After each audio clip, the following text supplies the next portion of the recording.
Hello students, today we are going to start class 9 science chapter 1st NCERT matter in our surrounding. In this chapter we are going to study here about the matter change in its state. हम यहाँ पर पढ़ने जा रहे हैं कि matter जो होता है वो अपनी स्टेट के अंदर चेंज कर लेता है। मैटर की स्टेट किस प्रकार से चेंज हो सकती है, कैसे मैटर अपनी स्टेट चेंज करेगा, तो उसके लिए कुछ इफ़ेक्ट्स होते हैं। इसमें मैटर की जो स्टेट चेंज हो रही हैं, मैटर की स्टेट 3 होती हैं, सॉलिड, लिक्विड एंड गैस। और जो गैस सॉलिड सब्सटेंस होते हैं वो लिक्विड स्टेट में आ जाते हैं, लिक्विड सब्सटेंस है वो गैसियस स्टेट में आ जाते हैं। तो इस तरह से अपनी स्टेट को जब चेंज करते हैं तो उस टाइम पर इनमें और क्या इफ़ेक्ट्स रेज होते हैं, ये हम देखते हैं कि कौन कौन से ऐसे इफ़ेक्ट हैं जो मैटर की स्टेट को चेंज करने में हेल्प करते हैं। जो फैक्ट्स हैं, जो फैक्टर हैं जो मैटर की स्टेट को चेंज करने में हेल्प करते हैं वो कौन से हैं, जिसमें से सबसे पहला इफ़ेक्ट मैं देख रहा हूँ, effect of change in temperature. तो मैटर की स्टेट को अगर चेंज करना है तो वहाँ पर टेम्परेचर एक बहुत ही इम्पॉर्टेंट रोल प्ले करता है। और इसका क्या रोल होता है टेम्परेचर का, कि हम टेम्परेचर को इंक्रीज़ करते हैं या डिक्रीज़ करते हैं। जैसे कि मैं एक एग्जांपल दूँ आपको कि हम आइस ले लें और आइस लेने के बाद उसका टेम्परेचर अगर इंक्रीज़ कर दिया जाए तो वो लिक्विड स्टेट में आ जाएगी। सॉलिड स्टेट में होती है आइस और वो लिक्विड में आ जाएगी। और अगर हम लिक्विड स्टेट में वाटर को लेते हैं और उसका टेम्परेचर डिक्रीज़ कर देते हैं तो वो कन्वर्ट हो जाती है सॉलिड स्टेट में और आइस फॉर्म हो जाती है। तो टेम्परेचर का एक बहुत ही इम्पॉर्टेंट रोल होता है मैटर की स्टेट को चेंज करने में। इसी तरह से एक एग्जाम्पल के थ्रू एक एक्टिविटी करते हैं हम, और उस एक्टिविटी में देखते हैं कि टेम्परेचर किस प्रकार से मैटर की स्टेट को चेंज कर सकता है। तो देखो यहाँ पर आपने ये फिगर दिख रहा है और इस फिगर के अंदर मैंने क्या किया है कि एक फनल लिया है और उस फनल को इन्वर्ट कर लिया है, उल्टा कर लिया है। इन्वर्ट करके उसे हमने एक चाइना जो डिश है उसके ऊपर रख दिया है और इस चाइना डिश के अंदर मैंने भर दिया है अमोनियम क्लोराइड। चाइना डिश में क्या रख दिया है, अमोनियम क्लोराइड। और चाइना डिश के ऊपर जो फनल है उसको इन्वर्स पोजीशन में रख दिया है और रखने के बाद इसको एक स्टैंड लगाकर और नीचे से बर्नर की हेल्प से इसको मैं टेम्परेचर देने की कोशिश करते हैं। और जब टेम्परेचर इसको मिलता है तो हम चेक करते हैं कि इस अमोनियम क्लोराइड की जो स्टेट है उसके अंदर क्या चेंज आता है।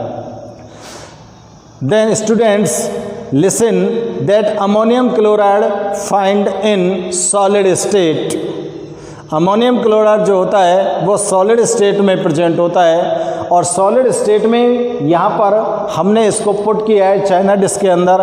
अब आप इसको टेम्परेचर दे रहे हो तो we know that very well when we give temperature any solid substance then it convert into liquid state and also give more temperature then it convert into vapor.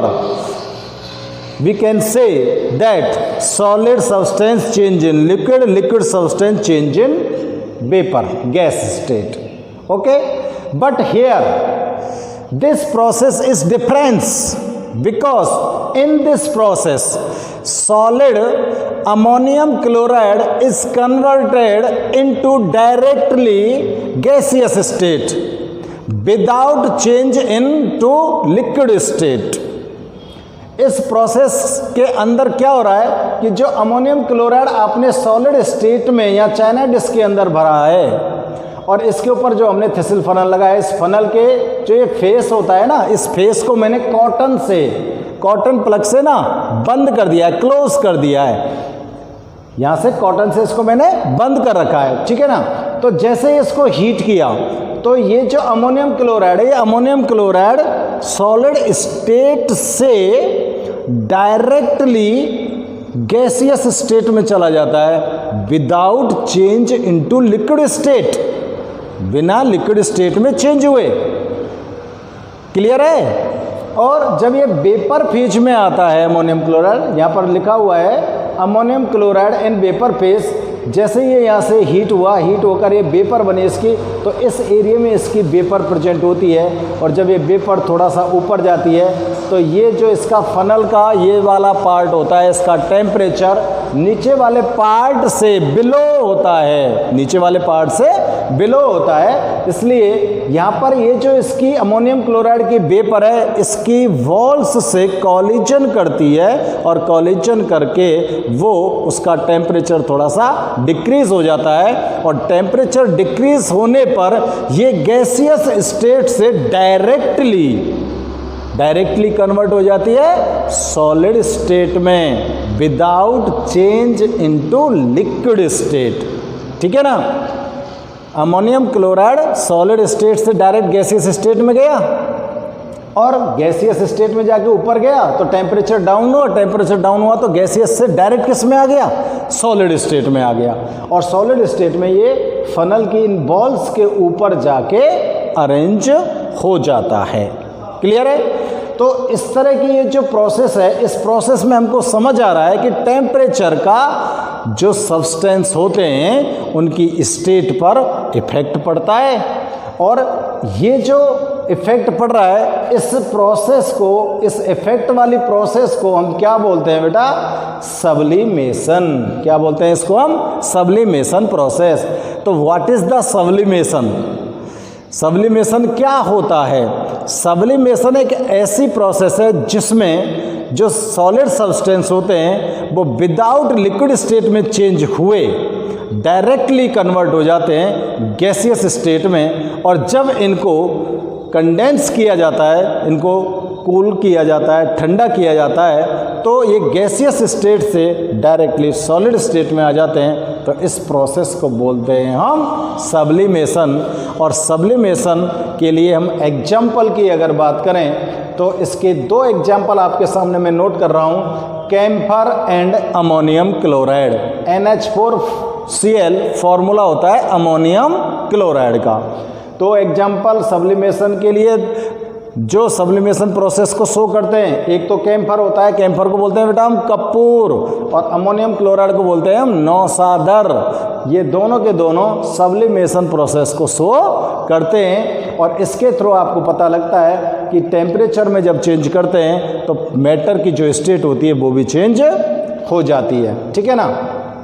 तो यहाँ पर ये हमने इसकी डेफिनेशन लिखी है, a change of state directly from solid to gas without changing into liquid state is called sublimation process. और इसके लिए एग्जाम्पल ये नोट किए हैं। और नीचे देखते हैं, the direct change of gas to solid without change into liquid in is called deposition.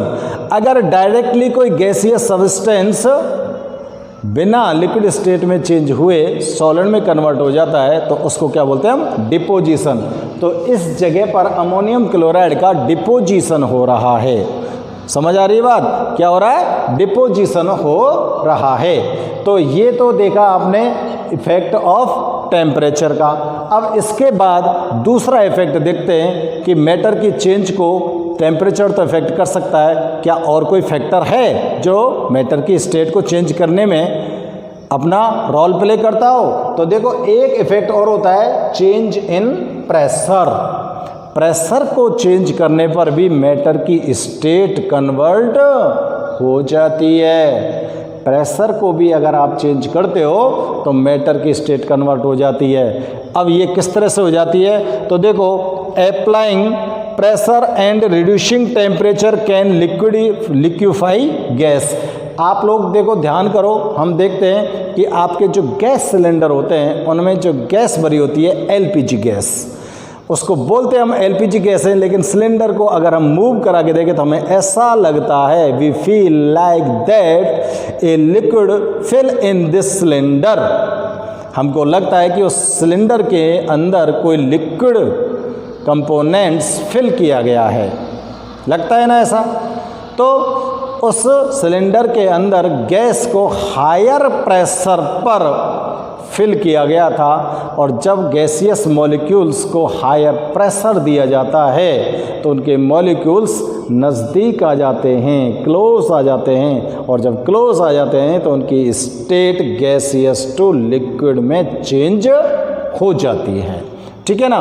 और ये मैंने आपको, ये आप लोगों ने देखा होगा, अगर इनके हम मॉलिक्यूल्स की कंडीशन को जांच करके देखें तो इजी वे में हमको पता पड़ जाता है, क्योंकि देखो ये गैसियस मॉलिक्यूल्स हैं, ये कौन से मॉलिक्यूल्स हैं? गैसियस। अब इनको हम प्रेस करें पिस्टन की हेल्प से दोनों साइड से, तो ये गैसियस मॉलिक्यूल्स इस कंडीशन में आ जाते हैं। अब जब गैसियस मॉलिक्यूल्स इस कंडीशन में आ गए तो ये जो स्टेट होती है मॉलिक्यूल्स की, ये लिक्विड स्टेट होती है, और अगर इनको प्रेस किया जाए तो ये इस कंडीशन में आते हैं, और मॉलिक्यूल्स की ये वाली कंडीशन क्या कहलाती है? Solid state. तो प्रेशर का मैटर की स्टेट पर इफेक्ट हो रहा है। इसको एक एक्टिविटी के थ्रू हम देखते हैं। देखो हमने एक सिलेंडर लिया है और उस सिलेंडर के अंदर गैसियस मॉलिक्यूल्स फिल किए हुए हैं, इसके अंदर हमने एक गैस भर दी है। ठीक है, गैस को फिल किया है, यहाँ पर क्या है? गैस। अब इस गैस को इस पिस्टन की हेल्प से प्रेस करते हैं नीचे की तरफ। पिस्टन से हम प्रेशर डालते हैं गैसियस मॉलिक्यूल्स पर। गैसियस मॉलिक्यूल्स पर जब प्रेशर डालते हैं तो ये जो मॉलिक्यूल्स हैं ये एक दूसरे के they come too close to with each other, वे एक दूसरे के नज़दीक आएंगे, और जब क्लोज आएंगे तो इनकी कंडीशन ये आ जाती है। जब क्लोज आएंगे तो इनकी कंडीशन ये आ जाती है, इट मीन्स इस जगह पर पहुंच गए। तो इस स्टेट को आप क्या बोलोगे बच्चों? Students, liquid state. ये कौन सी स्टेट में आ गया? लिक्विड स्टेट में आ गया। अब लिक्विड स्टेट में आने के बावजूद भी अगर पिस्टन पर और ज़्यादा प्रेशर दिया जाता है तो ये जो लिक्विड स्टेट के मॉलिक्यूल्स हैं they are come to closer to each other, वे एक दूसरे के और ज़्यादा, मोर क्लोजर, और ज़्यादा नज़दीक आ जाएंगे, और ज़्यादा क्लोज आने पर कंडीशन ये आ जाएगी, और ये वाली जो स्टेट होती है मैटर की वो क्या होती है स्टूडेंट्स? Solid state. ये क्या होती है? सॉलिड स्टेट होती है। तो आप प्रेशर डालकर किसी भी मैटर की स्टेट को चेंज कर सकते हो। ठीक है ना।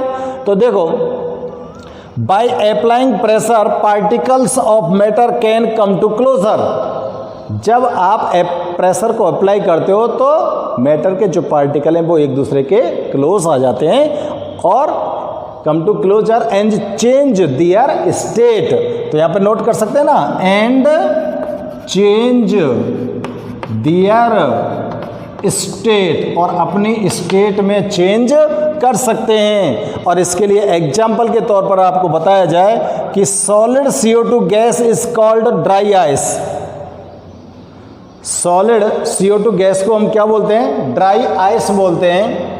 ऑन डिक्रीजिंग 1 atm प्रेशर, अगर इस ड्राई आइस का 1 atm प्रेशर डिक्रीज किया जाता है तो CO2 gas gets converted directly into gaseous state. तो ये जो CO2 गैस होती है ये सीधे सीधे कन्वर्ट हो जाती है गैसियस स्टेट में, यानी कि इसका अगर प्रेशर घटा दिया जाए, अब हम प्रेशर को कम कर रहे हैं ना, अगर प्रेशर को डिक्रीज कर दिया जाए तो ये तुरंत किस स्टेट में चली जाएगी? गैसियस स्टेट में। जैसे कि अगर आप यहाँ से प्रेशर को हटा देते हो, सिलेंडर के अंदर आप प्रेशर को जब हटाते हो, उसका निप्पल को जब आप प्रेस करते हो और प्रेशर हट गया तो उसके अंदर से गैस एकदम बाहर निकलती है कि नहीं निकलती है? निकलती है ना। तो लिक्विड स्टेट डायरेक्टली कन्वर्ट होती है किस में? गैसियस स्टेट में। ठीक है ना। अब यहाँ पर देखो, without coming into liquid state, without coming into liquid state. Clear समझ आ रही है बात? तो आपने देखा है कि दो इफेक्ट है, there are 2 effects are here, temperature and pressure which affect the state change of matter, matter की जो स्टेट चेंज होती है उस स्टेट को चेंज करने को प्रभावित करने वाले यहाँ पर 2 फैक्टर्स प्रेजेंट हैं। कौन कौन से? Temperature and pressure. और एक चीज़ और यहाँ पर हम डिफाइन करते हैं कि what is the density, density क्या होती है। तो देखो the mass per unit volume of substance, किसी भी सब्सटेंस का पर यूनिट वॉल्यूम, जैसे ये कोई सब्सटेंस है इसकी 1 यूनिट का वॉल्यूम कितना है, यानी कि 1 यूनिट वॉल्यूम का इसका जो मास होगा वही इसका क्या कहलाएगी? डेंसिटी कहलाएगी। ठीक है ना। तो डेंसिटी इक्वल टू क्या होता है? Mass upon volume. और इसका फॉर्मूला अगर हम ड्राइव करें तो डेंसिटी को डिनोट करते हैं D से, मास को डिनोट करते हैं M से, वॉल्यूम को डिनोट करते हैं V से, then D equal to M upon V। Okay, तो आपने यहाँ पर डेंसिटी को देखा है। और डेंसिटी एक ही बहुत ही इम्पोर्टेंट फैक्ट है मैटर्स के लिए, क्योंकि हर मैटर्स की एक डेंसिटी होती है। अगर ये क्वेश्चन आपसे किया जाए कि what is the reason that ice float on the surface of water, क्या रीजन होता है कि आइस जो होती है वो वाटर की सरफेस पर फ्लोट करती है, तैरती है। तो यहाँ पर इस क्वेश्चन को एक्सप्लेन करने के लिए आपको डेंसिटी को समझना होगा। क्यों? क्योंकि डेंसिटी जो होती है वो किससे रिलेटेड होती है? डायरेक्टली मास से रिलेटेड होती है। किससे रिलेटेड होती है? मास से। अगर मास ज़्यादा है तो डेंसिटी बढ़ती है, मास कम है तो डेंसिटी घटती है। तो यहाँ पर जो आइस है उसकी डेंसिटी ज़्यादा होती है वाटर से, और जो डेंसिटी ज़्यादा रखता है उसका वॉल्यूम कम होता है। ठीक है ना, क्योंकि डेंसिटी इन्वर्सली प्रोपोर्शनल होती है वॉल्यूम के। तो डेंसिटी अधिक होने के कारण, पानी से डेंसिटी अधिक होने के कारण आइस जो होती है वो फ्लोट कर जाती है वाटर सरफेस पर। क्लियर? ओके।